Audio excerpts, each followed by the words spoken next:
ಹೊಸ ವರ್ಷದ ಸಂಭ್ರಮದ ನಡುವೆಯೇ ಚಿಕ್ಕಬಳ್ಳಾಪುರ ಜಿಲ್ಲಾಧಿಕಾರಿಗೆ ವರ್ಗಾವಣೆ ಶಾಕ್.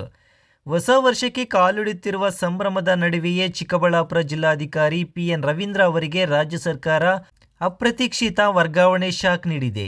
ಡಿಸೆಂಬರ್ 31ರಂದು ರಾಜ್ಯ ಸರ್ಕಾರ ಹೊರಡಿಸಿದ ಮಹತ್ವದ ಆದೇಶದಂತೆ ಚಿಕ್ಕಬಳ್ಳಾಪುರ ಜಿಲ್ಲಾಧಿಕಾರಿಯಾಗಿ ಕಾರ್ಯನಿರ್ವಹಿಸುತ್ತಿದ್ದ PN ರವೀಂದ್ರ ಅವರನ್ನು ರಾಜ್ಯ ಪೌರಾಡಳಿತ ನಿರ್ದೇಶನಾಲಯದ ನಿರ್ದೇಶಕರಾಗಿ ವರ್ಗಾವಣೆ ಮಾಡಿ ನೇಮಕ ಮಾಡಲಾಗಿದೆ. ಡಿಸೆಂಬರ್ 31ರಂದು ಹೊಸ ವರ್ಷದ ಮುನ್ನ ದಿನದ ಜೊತೆಗೆ ಜಿಲ್ಲಾಧಿಕಾರಿ PN ರವೀಂದ್ರ ಅವರ ಹುಟ್ಟುಹಬ್ಬವೂ ಆಗಿದ್ದರಿಂದ ಜಿಲ್ಲಾಧಿಕಾರಿಗಳ ಕಚೇರಿಯಲ್ಲಿ ಸಂಭ್ರಮದ ವಾತಾವರಣ ಕಂಡುಬಂದಿತ್ತು. ಹುಟ್ಟುಹಬ್ಬದ ಮಾಹಿತಿ ತಿಳಿದ ವಿವಿಧ ಇಲಾಖೆಗಳ ಮುಖ್ಯಸ್ಥರು, ಅಧಿಕಾರಿಗಳು ಹಾಗೂ ಸಿಬ್ಬಂದಿ ಜಿಲ್ಲಾಧಿಕಾರಿಗಳ ಕಚೇರಿಗೆ ಆಗಮಿಸಿ ಹೂಗುಚ್ಛ ನೀಡಿ ಸಿಹಿ ಹಂಚಿ ಶುಭಾಶಯಗಳನ್ನು ಕೋರಿದರು.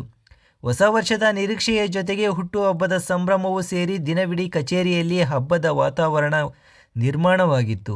ಆದರೆ ಸಂಜೆ ವೇಳೆಗೆ ರಾಜ್ಯ ಸರ್ಕಾರದಿಂದ ವರ್ಗಾವಣೆ ಆದೇಶ ಹೊರಬಿದ್ದಿದ್ದು, ಹೊಸ ವರ್ಷದ ಸಂಭ್ರಮದ ಮಧ್ಯೆಯೇ ಜಿಲ್ಲಾಧಿಕಾರಿಗೆ ವರ್ಗಾವಣೆ ಶಾಕ್ ಎದುರಾದಂತಾಯಿತು.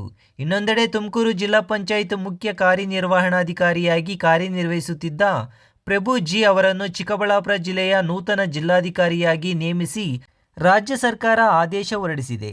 ರಾಜ್ಯ ಸರ್ಕಾರದ ಒಟ್ಟು 22 IAS ಅಧಿಕಾರಿಗಳನ್ನು ಒಳಗೊಂಡಂತೆ ಮಹತ್ವದ ವರ್ಗಾವಣೆ ಆದೇಶ ಹೊರಡಿಸಿದ್ದು, ಚಿಕ್ಕಬಳ್ಳಾಪುರ, ಚಿಕ್ಕಮಗಳೂರು, ಶಿವಮೊಗ್ಗ, ತುಮಕೂರು, ಚಾಮರಾಜನಗರ ಸೇರಿ ರಾಜ್ಯದ 5 ಜಿಲ್ಲೆಗಳ ಜಿಲ್ಲಾಧಿಕಾರಿಗಳನ್ನು ವರ್ಗಾವಣೆ ಮಾಡಲಾಗಿದೆ.